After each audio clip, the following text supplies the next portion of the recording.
মহাভারতের কথা অমৃত সমান প্রবীর চ্যাটার্জি বলে শোনে পুণ্যবান। নমস্কার আপনাকে। মহাভারতের কথা দ্বি-সপ্ততি পর্বে আপনাকে স্বাগত।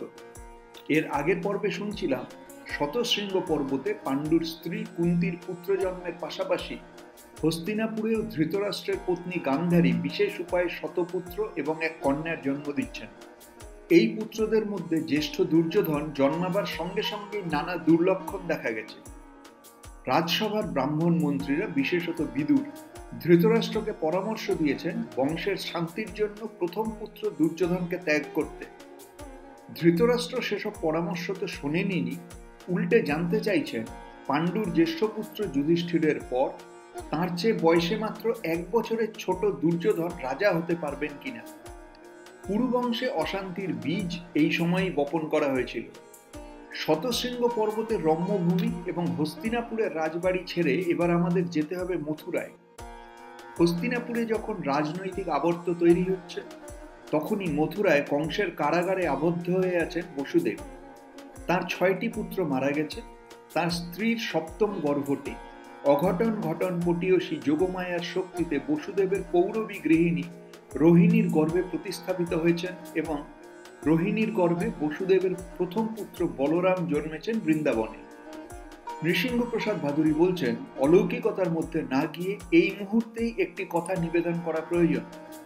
বসুদেবের 6টি মৃত পুত্রকে সংখ্যাগতভাবে না দেখাই ভালো। নৃসিংহপ্রসাদ ভাদুরী বলছেন, মহাভারতের উত্তর ভাগ খিল হরিবংশে এই 6টি ছেলের পূর্বজন্মের একটা কাহিনী আছে। সেখানে দেখা যাচ্ছে দেবকীর এই শিশুপুত্রগুলি পূর্বজন্মে কালনেমির পুত্র ছিলেন। তাঁরা সকলেই দানব। হরিবংশ এই দানবদের একত্রিত করে নাম দিয়েছে ষড়গর্ভ বলে। এরা নাকি ব্রহ্মার তপস্যা করে দৈত্যরাজ হিরণ্যকশিপুর মনে ব্যথা দেন এবং হিরণ্যকশিপু এদের শাপ দেন যে তাঁরা তপস্যায় যতই ভগবান ব্রহ্মাকে তুষ্ট করুন না কেন, তারা তাঁদের পিতার দ্বারাই নিহত হবেন। মহাভারত পুরাণ মতে কংস কালনেমির অবতার। এই ষড়গর্ভ নামক দানবেরা তাঁদের পিতা কংসের হাতেই নিহত হয়েছে। অতএব হিরণ্যকশিপুর অভিশাপ অক্ষরে অক্ষরে ফলে গেছে। নৃসিংহপ্রসাদ ভাদুরী বলছেন, হরিবংশের কথক ঠাকুর একবার উল্লেখ করেছেন 6 দানবী তখন দেবকীর গর্ভে জন্ম নিয়ে ষড়গর্ভ হলেন। দানবের নাম ষড়গর্ভ হওয়াতে পৌরাণিকেরা দেবকীর গর্ভজাত সন্তানের সংখ্যা 6 বলে দেখিয়েছেন এবং পরপর 6টি শিশুকে আছড়ে মারার ফলে কংসের নৃশংসতা বেশি করে দেখানো গেছে। বাস্তবে হয়তো ষড়গর্ভ নামে দেবকীর একটি মাত্র সন্তানই কংসের হাতে মারা গেছে। ওদিকে বসুদেব কংসের হাতে বন্দী হবার 2-1 বছর আগেই রোহিণীর গর্ভাধান করে থাকবেন। তো স্বাভাবিক নিয়মে বৃন্দাবনে রোহিণীর গর্ভে শঙ্কর্ষণ বলরামের জন্ম হয়েছিল। এই রোহিণী আবার ছিলেন কুরুবংশের কন্যা। তিনি মহারাজ শান্তনুর মেজ দাদা বাল্মীকের মেয়ে। কংসের কাকা দেবকের 7 মেয়ের সঙ্গে বিয়ে হবার আগেই পুরু ভরত বংশের 5টি মেয়ের সঙ্গে বসুদেবের বিয়ে হয়েছিল। এদিকে তো কারারক্ষীরা কংসকে খবর দিয়েছে যে দেবকী পুনরায় গর্ভধারণ করেছেন। পৌরাণিকেরা কৃষ্ণকে পরম ঈশ্বর বিষ্ণু হিসাবে কল্পনা করেছেন। অতএব পরমেশ্বর যখন মর্ত্যগর্ভে প্রবেশ করবেন, তখন আকাশ, নদী এবং প্রকৃতির রাজ্যে এক অপূর্ব প্রসন্নতা সৃষ্টি হবে, এটাই স্বাভাবিক। বিষ্ণু পুরাণ বলেছে, জগৎরূপ পদ্মের বিকাশের জন্য দেবকীরূপ পূর্ব সন্ধ্যাতে বিষ্ণুরূপ সূর্য আবির্ভূত হলেন। বৈদিক বিষ্ণু আসলে সূর্যেরই স্বরূপ। সেই বিষ্ণু সূর্য দেবকীর গর্ভে প্রবেশ করলেন জগতের চেতনা উন্মিলনের জন্য। বৈদিক সূর্যের চরম মাহাত্ম্য আত্মসাৎ করে কৃষ্ণ যেদিন বসুদেব দেবকীর সামনে শঙ্খ চক্র গদা পদ্ম ধারণ করে দাঁড়ালেন, তখন কংসের অত্যাচারে ক্লিষ্ট এই স্বামী স্ত্রী যুগলের মনের মধ্যে এক মিশ্র ক্রিয়া তৈরি হল। একদিকে পরম ঈশ্বরের চেতনা, একদিকে বাৎসল্য এবং অন্যদিকে কংসের ভয়। সবকিছু মিলে বসুদেব দেবকী মোটেই শান্তি লাভ করলেন না। বসুদেব বললেন, আপনার এই দিব্য রূপের কথা আমরা জানি, কিন্তু দয়া করে আপনার এই বিভূতি প্রকাশ বন্ধ করুন। দুরাত্মা কংস যদি একবার জানতে পারে যে পরমেশ্বর বিষ্ণু আমারই ঘরে জন্ম নিয়েছেন, তাহলে আজই সে আমাদের মেরে ফেলবে। পরমেশ্বর বিষ্ণু বসুদেব দেবকীর উদ্দেশ্যে বললেন, স্বয়ংভুব মন্বন্তরে তোমাদের স্বামী স্ত্রীর নাম ছিল কৃষ্ণী এবং সুতপা। কঠোর তপস্যা করে তোমরা আমাকে পুত্র হিসাবে পেতে চেয়েছিলে। আজকে তোমাদের সে আশা পূরণ হবে এবং তোমাদের পূর্বজন্মের স্মৃতি ফিরিয়ে আনবার জন্যই আজকেই অমর্ত্য রূপ তোমাদের সামনে প্রকট করলাম। মহাভারতের কথা অমৃত সমান। প্রবীর চ্যাটার্জি বলে শোনে পুণ্যবান। আপনাকে জানিয়ে রাখি, আমি শুধুই কথক ঠাকুর নই, আমি একজন মিডলাইফ ট্রান্সফরমেশন কোচ। আমার মিশন হলো 1,40,000 পুরুষকে জীবন বদলাতে শেখানো। সেই কাজ সংক্রান্ত আমার অন্য ইউটিউব চ্যানেলের ভিডিও দেখুন, ট্রান্সফর্মিং লাইফ নামের ফেসবুক গ্রুপ জয়েন করুন। মিডলাইফ মানে ক্রাইসিস নয়, মিডলাইফ মানে ট্রান্সফরমেশন। হরিবংশ পুরাণ অনুযায়ী যে রাত্রিতে বৃষ্ণি বংশের ধুরন্ধর পুরুষ কৃষ্ণ বসুদেবের স্ত্রী দেবকীর গর্ভে জন্মালেন, সেই রাত্রে নন্দগোপের পত্নী যশোদা একটি কন্যা প্রসব করলেন। নৃসিংহ প্রসাদ ভাদুরী বলছেন, যশোদা গর্ভজাত এই কন্যাটি মহামায়া স্বরূপিণী কিনা এবং তিনি শক্তিমান ঈশ্বরের ইচ্ছায় কোনো মায়ার প্রবন্ধ রচনা করেছিলেন কিনা সেসব তর্কে আমরা যাচ্ছি না। বরং আমরা যদি পৌরাণিকদের হাত ধরে কংসের কারাগারে প্রবেশ করি, তাহলে দেখতে পাবো সেখানে গভীর অন্ধকার নেমে এসেছে।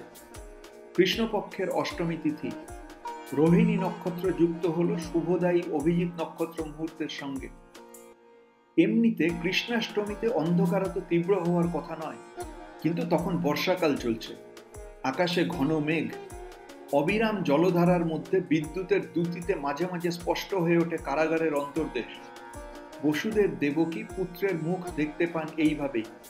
শিশুটি শ্যামবর্ণ, অপূর্ব তার মুখ। শিশুটি জন্মগ্রহণ করেই যেন তার চোখ দুটি দিয়ে সমস্ত জগৎকে ভুলিয়ে দিল।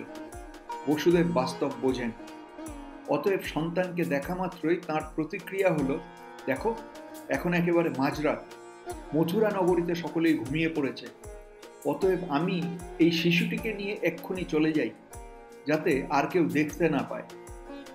বসুদেব জানেন না তিনি তার পুত্রকে নিয়ে কোথায় যাবেন। সমস্ত পৃথিবী দুরাত্মা কংসের আজ্ঞাধীন, তাই কোথাও যে এই বালককে নিয়ে সঙ্গোপনে রাখবেন তাও তিনি জানেন না। যাই হোক, বসুদেব শিশুপুত্রকে কোলে তুলে নিলেন। এই জায়গায় পৌরাণিকদের বর্ণনা অনুসারে নানান অলৌকিক ঘটনা ঘটেছে। কারাগারের রক্ষীরা সবাই একসাথে ঘুমে অচৈতন্য হয়ে পড়েছে। বন্দিশালার দরজা আপনা আপনি খুলে গেছে। বসুদেব দেবকীর হাত পায়ের বেরি খুলে পড়েছে। তো এমন কঠিনভাবে বসুদেব দেবকী সত্যি সত্যি জেলখানায় বন্দী ছিলেন বলে মনে হয় না। তাঁরা নিশ্চয়ই নিজেদের বাড়িতেই কংসের নজরবন্দি ছিলেন। রক্ষী পুরুষেরা নিশ্চয়ই সেখানে ছিল, তবে দিনের পর দিন পাহারা দিতে দিতে তাদের পাহারার ধার কমে গিয়েছিল। কারণ রাজপুরুষ হিসেবে বসুদেবের সম্মান ছিল যথেষ্ট এবং তাঁর আচরণে অবিশ্বাস করার মতো কিছু খুঁজে পাওয়া যায়নি। তাহলে সেদিন অবিরাম বর্ষণের মধ্যে বসুদেবের দরজা খোলার শব্দ রক্ষীরা টের পায়নি এবং এমন বাদলা দিনে ঘুমটাও ছিল স্বাভাবিক। ওদিকে বৃন্দাবনে নন্দগোপের পত্নী যশোদা একটি মৃতা কন্যা প্রসব করেন। প্রসব ক্লান্তিতে অচেতন পত্নীকে দুঃখ দিতে না চেয়ে নন্দগোপ সেই রাতে মৃতা কন্যার সদ্গতি করার জন্য বাইরে বেরিয়ে আসেন। নৃসিংহ প্রসাদ ভাদুরী হরিবংশ পুরাণ অবলম্বনে রচিত ভাসের নাটক বালচরিত উল্লেখ করে বলছেন, বসুদেব বৃন্দাবনে ঘোষপল্লীর কাছাকাছি এসে স্বগতোক্তি করেছেন, কাছের এই ঘোষপল্লীতে আমার বন্ধু নন্দগোপ বাস করে। কংসের আদেশে তাকে আমি শেকল দিয়ে বেঁধেছি, চাবুকও মেরেছি। এই কথাটা শুনতে অস্বাভাবিক লাগবে যে বসুদেব আবার নন্দগোপকে শেকল দিয়ে বাঁধতে যাবেন কেন, আর কেনই বা তাকে চাবুক মারতে যাবেন। এখানে একটা কথাই মনে রাখতে হবে যে বসুদেব একজন রাজপুরুষ। কংসের মন্ত্রিসভায় তিনি একজন মন্ত্রী ছিলেন। ফলত বৃন্দাবনের এই ঘোষপল্লীর মানুষজনেরা যদি কংসের কর দিতে দেরি করতেন, তাহলে কংসের আদেশক্রমে বসুদেব এদের ওপর অত্যাচার করতে বাধ্য হতেন। বন্ধু নন্দগোপের ক্ষেত্রে তার ব্যতিক্রম হয়নি। কিন্তু বসুদেব এবং নন্দগোপ দুজনেই জানতেন তাঁরা পরস্পর বন্ধু। যাই হোক, ঘোষপল্লীর কাছাকাছি এসে নন্দগোপের কথা মনে পড়াতেই বসুদেব মনে মনে বললেন, এই রাত্রিতে আমি ঘোষপল্লীতে প্রবেশ করেছি জানলে গোপজনেরা নানা আশঙ্কা করবে। তার চেয়ে রাতটুকু এই বটগাছের তলায় কাটিয়ে সকালের জন্য অপেক্ষা করি। রজনীর অন্ধকারে পুত্র কোলে নিয়ে বসে বারবার আকাঙ্ক্ষা করতে লাগলেন যাতে নন্দগোপ একবার আসেন তার কাছে। অদৃষ্টে এমন সমাপতনও ঘটে। শোকক্লিষ্ট অবস্থায় নন্দগোপকে আমরা যমুনার তীরে আসতে দেখছি এই মুহূর্তে। নন্দগোপ বিলাপ করছেন নিজে নিজেই। তার কোলে একটি মৃতা শিশুকন্যা। নন্দ বলছেন, হায় রে মেয়ে আমার, তুই আমার গৃহলক্ষ্মী হয়ে উঠলি না, এখন আমাদেরও ছেড়ে চলেছিস। উফ, কি ভীষণ অন্ধকার। আজ মাঝরাতেই আমার গিন্নি যশোদাই মেয়েটাকে প্রসব করেছে। হতভাগী জন্মেই মারা গিয়েছে। কাল আবার আমাদের ঘোষেদের পবিত্র ইন্দ্রযজ্ঞের অনুষ্ঠান। এদিকে আমার পায়ে শেকল বাঁধা, চলতে কষ্ট হচ্ছে। তবু আমি এই মেয়েকে নিয়ে চলে এসেছি যাতে গোপজনের আনন্দে ব্যাঘাত না ঘটে। হতভাগিনী যশোদা মূর্ছা গেছে। সে জানেই না ছেলে হলো না মেয়ে হলো। হায় মেয়ে আমার। গভীর রাত্রি গাছতলায় বসে বসুদেব নন্দগোপের কষ্টকর বিলাপ শুনতে পেলেন। তিনি ভাবলেন, কে এই রাত্রে বিলাপ করে? আমারই মতো এও বুঝি এক হতভাগ্য। কণ্ঠস্বরে আমার বন্ধু নন্দগোপ বলে মনে হচ্ছে। কে তুমি? আমার বন্ধু নন্দগোপ নাকি? এদিকে এসো। নন্দগোপ ভাবলেন, গলার স্বর শুনে প্রভু বসুদেব বলে মনে হচ্ছে। কংসের কথা শুনে ইনি আমাকে চাবুক মেরেছেন, শেকল লাগিয়েছেন আমার পায়ে। অবশ্য উনি আমার অনেক উপকারও করেছেন। আমার দুঃখে দুঃখ পেয়েছেন, সুখে সুখী হয়েছেন। কিন্তু এখন ওনার দিকে এগিয়ে যাই কি করে? হাতে আবার এই মরা মেয়েটা রয়েছে। যমুনা তীরে দুই পুরনো বন্ধুর সাক্ষাৎ হলো এক অদ্ভুত পরিবেশে। একজনের হাতে সদ্য মৃতা শিশুকন্যা, অন্যের হাতে আরেক হতভাগ্য। ছেলেকে বাঁচানোর জন্য সদ্য প্রসূত জননীর কোল থেকে কেড়ে নিয়ে এখন পটচ্ছায়ায় বসে আছেন। অদূরে যমুনা কুলকুল করে বয়ে যাচ্ছে। সমস্ত ঘটনার সাক্ষী বয়ে নিয়েই যেন।